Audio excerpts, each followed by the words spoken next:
Hi cookies, welcome back to Cook Can Cook. Today we are making my favorite homemade banana pudding.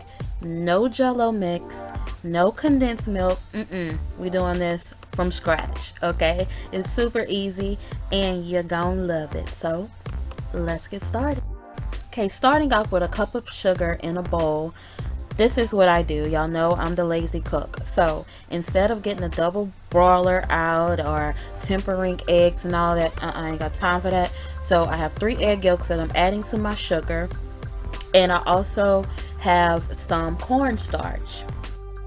See, there it is, my cornstarch. Add that in there. And we're going to break out my whisk. Where is it?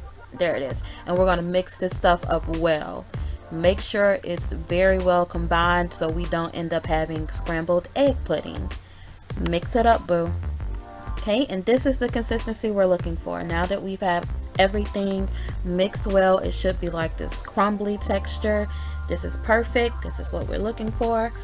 We don't want any scrambled egg pudding when we add this to the heat. So let's head on over to the stove. Okay, added that mixture to a small, like medium-sized, heavy-bottom saucepan, and I'm whisking in some milk.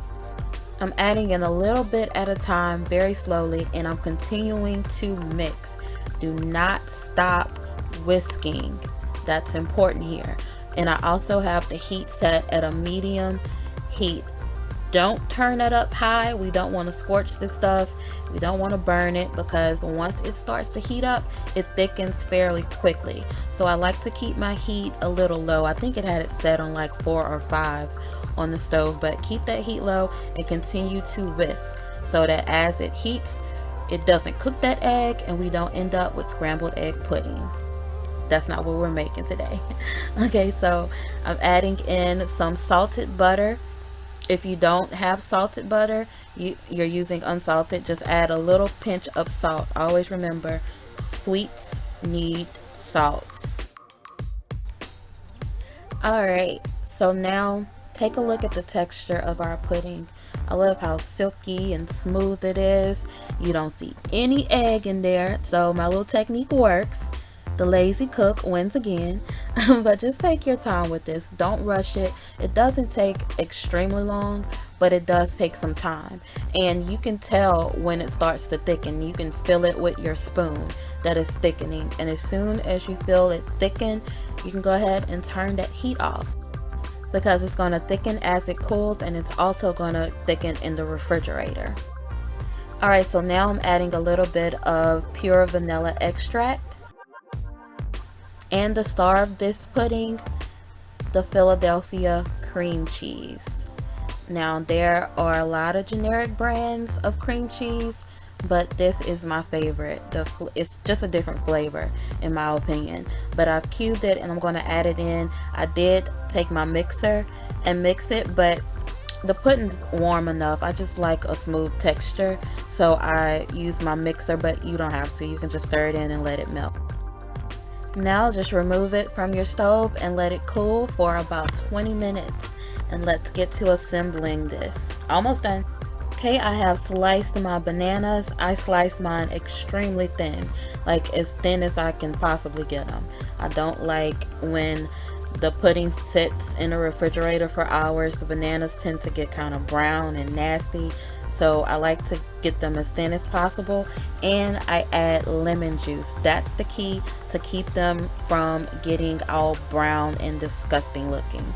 Just toss them in some lemon juice. And now the cookies. Get your vanilla wafers. I love Jack cookies. They're my favorite to use, but you can use Chessman cookies, just whatever you like. And then add in the bananas. Oh, and I'm using a 9x13 dish. Now it's time for that pudding. Spread it on the cookies evenly. Man, that looks good. I hate meringue, so I use Cool Whip and just crumbled some cookies on top. Now you can just wrap it in some plastic wrap, pop it in the refrigerator, and wait the longest 3 hours However, it's gonna feel like torture when you know you got this goodness chilling out in the refrigerator and you can't touch it yet. But fight through that urge, give it some time to chill out, and that's it. I know you guys are gonna love this. I hope you try it. Thanks so much for watching. The full recipe will be down there in the description box, so check that out. And don't forget to send me your recipe requests. I'll do it for you. See you guys next time. Be blessed.